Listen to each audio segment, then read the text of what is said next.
पा रहे हैं और इनसे हम थोड़ा सा पूछने का प्रयत्न करेंगे कि हमारे बिहार में धूमधाम से जितिया पर्व मनाया जाता है, तो जितिया पर्व का इस वर्ष क्या मुहूर्त बन रहा है?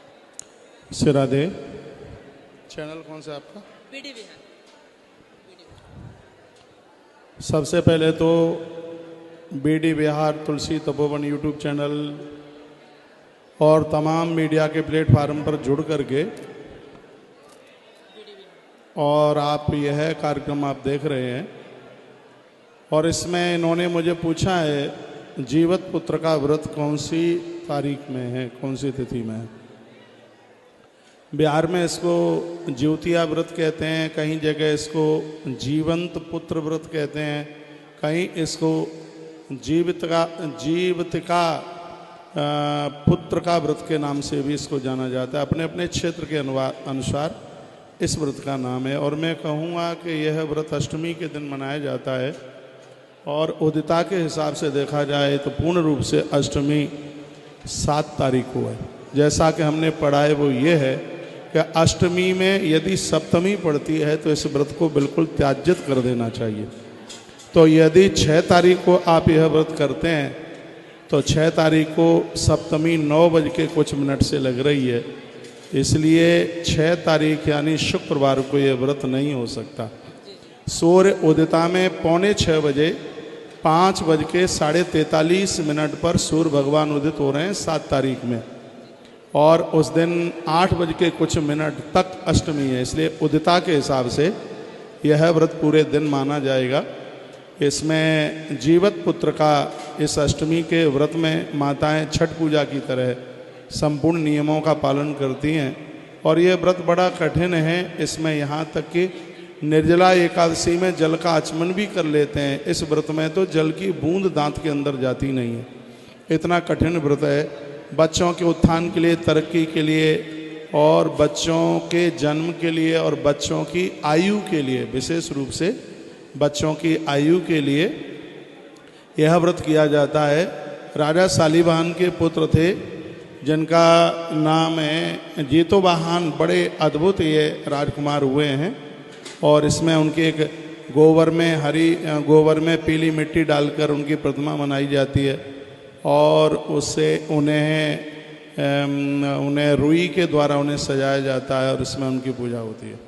विशेष रूप से माता पार्वती और भगवान महादेव की पूजा माताएं सुबह स्नान के तत्पश्चात और धुले हुए वस्त्र पहन करके, और वह पार्वती और महादेव की पूजा करती हैं। जीवतुवाहन जो उनके राजा शालिवाहन के जो पुत्र हैं उनकी इसमें विशेष रूप से पूजा होती है, उनका आह्वान किया जाता है। बस अगली वीडियो में मैं कल इनकी कथा भी डालूँगा।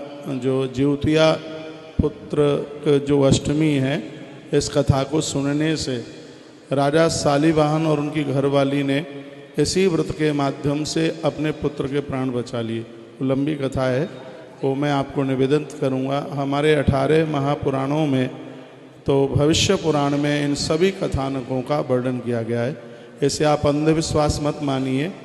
मैं इन टीवी चैनलों के माध्यम से पूरे देश को कहना चाहूँगा, बच्चों के उत्थान तरक्की के लिए और उनकी लंबी आयु के लिए यह व्रत करना चाहिए। माता कुंती ने अपने पुत्रों के लिए इस व्रत को किया, प्रमाण मिलता है। ये व्रत बहुत ही ज़्यादा अपने आप में विशेष है। कल मैं व्यासपीठ से भी निवेदन करूँगा। तो अब मुझे तो ये पता नहीं है कि बिहार और झारखंड में ये त्यौहार कब मनाया जा रहा है, लेकिन मेरे पंचांग के अनुसार ये व्रत 7 तारीख को ही होना चाहिए। हाँ, क्योंकि एक मिनट जिसका जो उदिता तिथि में है उसमें ही इसका वह व्रत होना चाहिए। और मैं निवेदन करूंगा, पारण इसका 8 तारीख को भोर में होगा,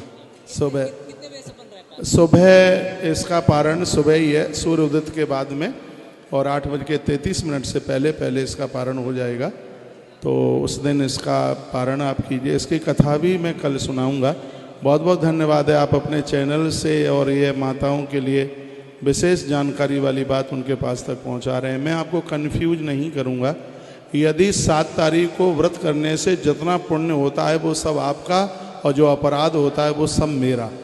इसलिए मैं एक बार फिर कहूँगा, अष्टमी में यदि सप्तमी है तो ये व्रत त्याज्यत कर देना चाहिए। तो 6 तारीख को अष्टमी में भोर में सप्तमी आ गई है, इसलिए 6 तारीख को ये व्रत नहीं हो सकता। यदि 6 तारीख को उदिता में अष्टमी होती तो यह व्रत बिल्कुल हो जाता। यदि 6 तारीख को उदिता में सप्तमी नहीं होती तो भी यह व्रत हो जाता, लेकिन 7 तारीख को ही उदिता में अष्टमी आई है, इसलिए ज्योतिया पुत्र का व्रत है वो 7 तारीख को ही उसको मान्यता है। आप सभी मेरी बहनें माताएं अपने बच्चों के लिए निर्जल इस व्रत को रखते हुए, बहुत कठिन है लेकिन इसमें भगवान महादेव शक्ति भी बहुत देते हैं।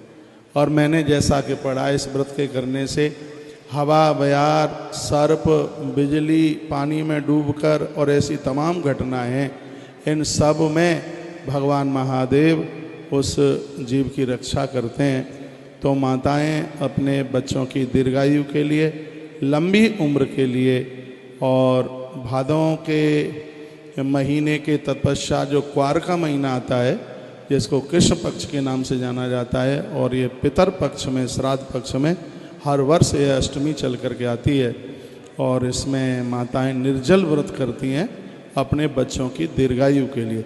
लंबी उम्र तो होती ही है, लेकिन आनंद की बात यह है कि बच्चे इसमें बेरोजगार नहीं रहते, बच्चों को किसी भी प्रकार की बीमारी नहीं रहती, उनका स्वास्थ्य खराब नहीं होता। यह है बहुत बड़ी बात इस व्रत की है। बहुत बहुत धन्यवाद आप सभी का, आपने मेरी बात पूरी सुनी। हाँ, जैसे हमारे जितना मामा हो गए, बाबा हो गए, हमारे घर में सभी लोग देखते हैं आपका टीवी पे प्रसारण। हाँ हाँ। तो